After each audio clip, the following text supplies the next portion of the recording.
उत्तर प्रदेश का एक गांव जिसका नाम सुनते ही डर का माहौल बन जाता है, वो है गुलमोहर, जहां लगातार एक हफ्ते से कड़ाके की बारिश पड़ रही थी।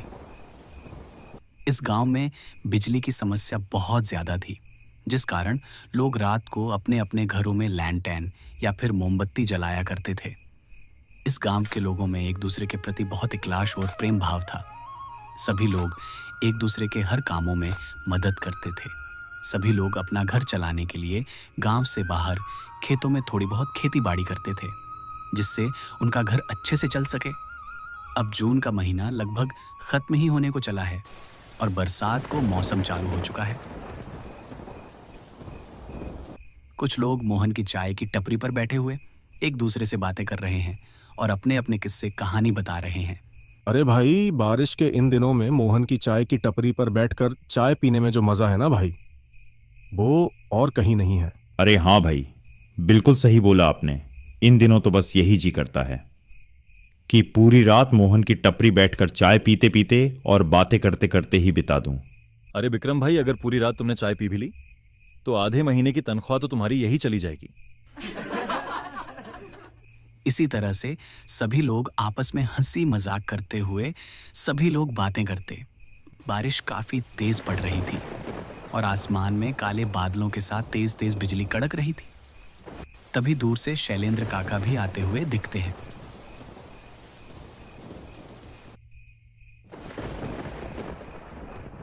अरे शैलेंद्र काका, कहाँ से आ रहे हो? भीगते हुए इतनी तेज बारिश में बीमार पड़ जाओगे। यहाँ आओ, पर एक कप चाय पिलो और इसी बहाने हमें अपनी कहानियां भी सुना देना। आपकी सारी कहानियां सुनने में बहुत मजा आता है। अरे हाँ भाई, सब ठीक है। घर पर और जाने का क्या है, यही दफ्तर गया था किसी काम से। अब वो काम तो पूरा हुआ नहीं और ऊपर से इतनी तेज बारिश और शुरू हो गई।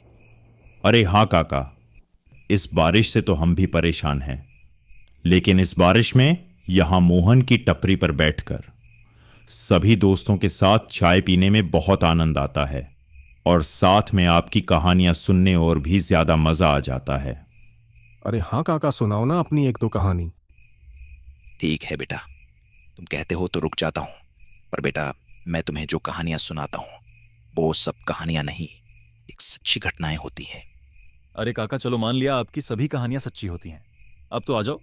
ठीक है बेटा, आज मैं तुम्हें इन्हीं दिनों की एक अपने साथ घटित विचित्र कहानी सुनाता हूँ।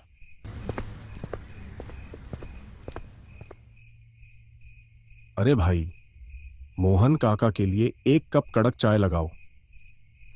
तो ये कहानी है उस समय की, जिस समय मैं 30 वर्ष का हुआ करता था। काली अंधेरी रात थी और उन रातों में तेज बिजली के साथ बारिश पड़ रही थी। मैं अपने दफ्तर से मित्र अर्जुन त्रिपाठी के घर जा रहा था। दूर दूर तक कोई भी नजर नहीं आ रहा था, सिर्फ बारिश की बूंदें और चारों तरफ पानी ही पानी महल चलता जा रहा था। दूर से मुझे एक व्यक्ति दिखता है। जब मैं उसके पास जाता हूँ और उससे पूछता हूँ, अरे भाई, क्या हुआ? यहाँ इतनी तेज बारिश में क्यों खड़े हो? घर का रास्ता भटक गए क्या? नहीं भाई, रास्ता नहीं भटका, बल्कि घर जाने से डर रहा हूँ, क्योंकि आगे बारिश के पानी से रास्ता बंद है और जंगल के रास्ते से अकेला जाने में डर लग रहा है। वैसे तुम कहाँ जा रहे हो भाई साहब इतनी तेज बारिश में? अरे कहीं नहीं दोस्त, मैं अपने मित्र अर्जुन त्रिपाठी के घर जा रहा था। अरे अर्जुन त्रिपाठी जी, उनका घर मैंने देखा है। उनके घर को 2 रास्ते जाते हैं, एक सीधा और एक जंगल से होता हुआ। अब सीधा रास्ता तो बंद हो चुका है बारिश के पानी से। अब सिर्फ यही जंगल वाला रास्ता बचा है, थोड़ा दूर पड़ेगा, लेकिन सीधा अर्जुन त्रिपाठी जी के घर ही पहुंचेगा और मुझे भी इसी रास्ते से घर जाना है। तो दोनों साथ मिलकर सफर तय करते हैं। दोनों साथ रहेंगे तो डर भी नहीं लगेगा। मुझे भी इसकी बातों पर विश्वास आ गया और मैंने भी उसके साथ जंगल के रास्ते से ही जाने के लिए हाँ में सर हिला दिया। फिर दोनों उस जंगल के रास्ते से ही आगे बढ़ने लगे।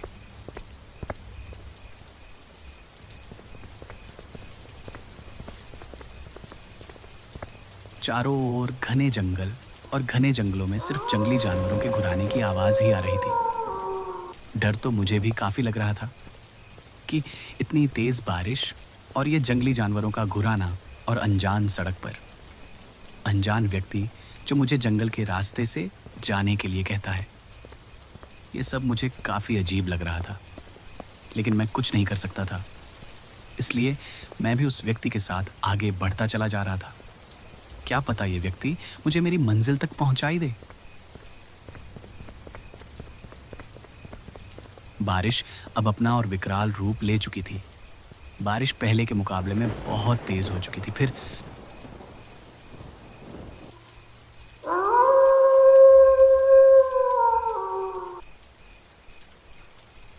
वो व्यक्ति मुझसे बोलता है, अरे भाई, बारिश तो पहले से भी ज्यादा तेज हो चुकी है।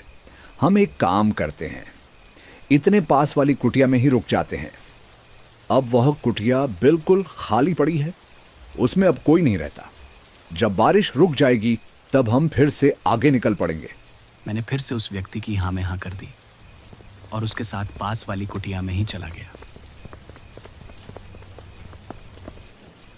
फिर मैंने उस व्यक्ति से पूछा, अरे भाई, आपने ये तो बताया ही नहीं, आप अकेले आ कहाँ से रहे थे? अरे क्या बताऊं भाई, अभी अभी दफ्तर से आ रहा हूं।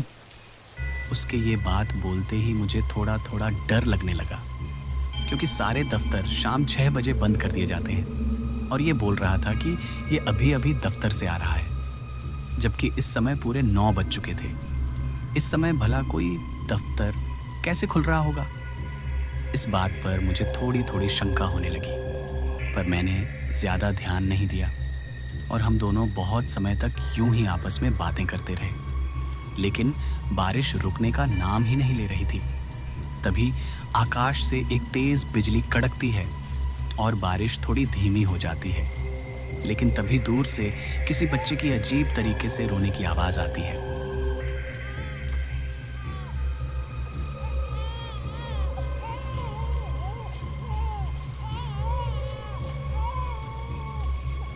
पहले तो मैं इसे मन का वहम मानता हूँ, लेकिन तभी वो व्यक्ति भी बोलता है, अरे भाई साहब, कुछ आवाज सुनी आपने? लगता है कोई बच्चा जोर जोर से रो रहा हो। अरे हाँ भाई, आवाज तो मेरे कानों में भी सुनाई दी, लेकिन इतनी तेज बारिश में सुमशाम रास्ते पर अपना बच्चा इस तरह कौन छोड़कर जाएगा? मुझे तो ये सब बहुत अजीब लग रहा है। पर भाई, ये भी तो हो सकता है उस बच्चों के साथ उसकी माँ भी हो।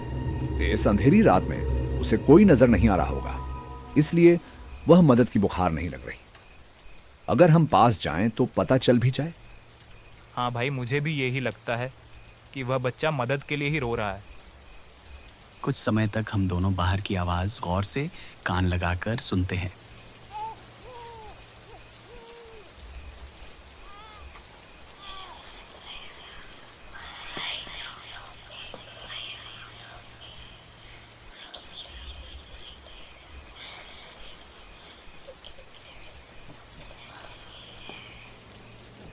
वह आवाज हमें स्पष्ट सुनाई पड़ रही थी। कभी तो किसी बच्चे की रोने की आवाज आ रही थी, तो कभी किसी लड़की की हंसने और गाने की आवाज। मैं तो काफी डर चुका था। हमें एक बार चलकर देखना चाहिए, शायद वह बच्चे मुसीबत में हैं। अरे भाई, अगर कोई मुसीबत में हो भी तो इस तरह हंसता और गाता कौन है? मुझे तो ये कुछ अजीब लग रहा है।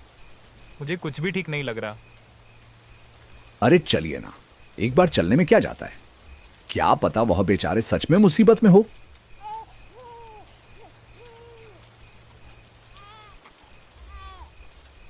फिर हम दोनों धीरे धीरे अपने पांवों आवाज की ओर बढ़ाने लगते हैं। उसे आवाज के पीछे पीछे जाते हुए हमें एक घने जंगल में पहुंच जाते हैं। इस तेज बारिश की बूंदें शरीर पर सुई चुभना सा लग रहा था। देखिए, इधर से आ रही है ये आवाज। चलो चलो, जल्दी चलकर देखते हैं।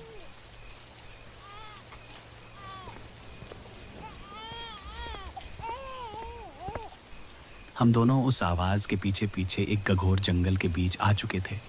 रात के अंधेरे में ज्यादा दूर तक आंखों से देख पाना मुश्किल हो रहा था। तभी आसमान में तेज बिजली कड़कती है और उस बिजली की परछाई में मुझे खून से लथपथ एक औरत नजर आती है। यह दृश्य देखने के बाद मेरी रूह कांप जाती है। फिर मैं उस व्यक्ति से बोलता हूँ, अरे भाई, हमें जल्दी से यहाँ से निकलना चाहिए। यहाँ कुछ भी ठीक नहीं हो रहा। अभी आपने देखी ना वो परछाई? कौन सी परछाई? मैंने तो कोई परछाई नहीं देखी। हमें जल्दी आगे जाना चाहिए। देखो।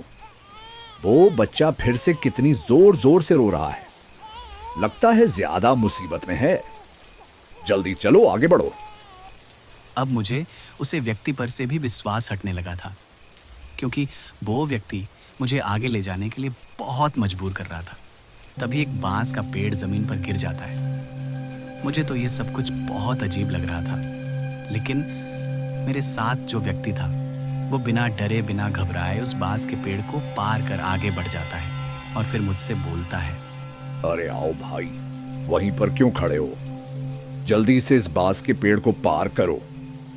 मैं धीरे धीरे अपने कदम आगे की ओर बढ़ता हूँ। तभी मुझे एक बात याद आ जाती है और मैं अपने कदम वहीं पर रोक देता हूँ। अरे आइए ना, क्यों रुक गए? यहाँ वो बच्ची मुसीबत में है और आप आगे बढ़ने से भी डर रहे हो। जल्दी आओ।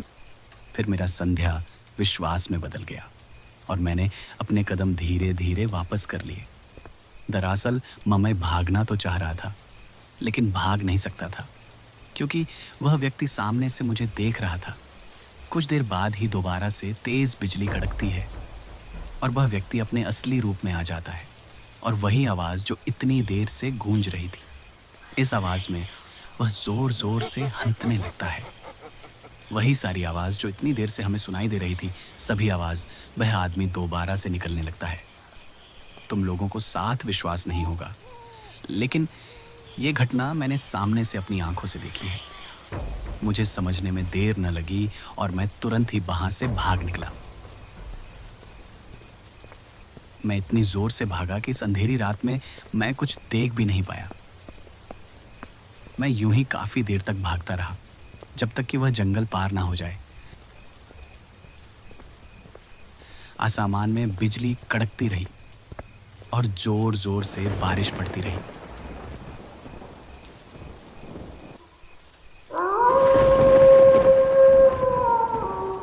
थोड़ी दूर जाने पर ही मुझे मेरा मित्र अर्जुन त्रिपाठी आवाज लगाता है, अरे विक्रम, मेरे घर का रास्ता याद नहीं रहा था क्या तुझे? कहाँ रह गया था? इतनी देर हो गई। मैंने सोचा कहीं रास्ते में फंस गया होगा, इसलिए मैं भी तुम्हें ढूंढता ढूंढता यहाँ तक आ गया। मेरे मित्र की ये आवाज़ सुनकर मेरे दिल को थोड़ी ठंडक पहुंची और मैंने राहत की सांस ली। फिर मैं अपने मित्र से बोला कि पहले तुम अपने घर चलो, बाद में मैं तुम्हें सारी बात बताता हूँ। अब बारिश भी लगभग रुक ही चुकी थी और आसमान भी थोड़ा थोड़ा साफ होने लगा था। फिर मैं और मेरा मित्र अर्जुन त्रिपाठी दोनों उसके घर चल पड़ते हैं।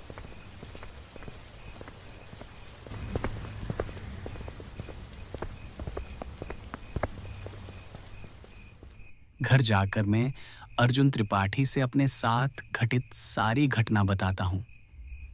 ये सब सुनने के बाद मेरा मित्र कुछ समय के लिए तो बहुत घबरा जाता है। क्या तुम उस जंगल के रास्ते से आए हो?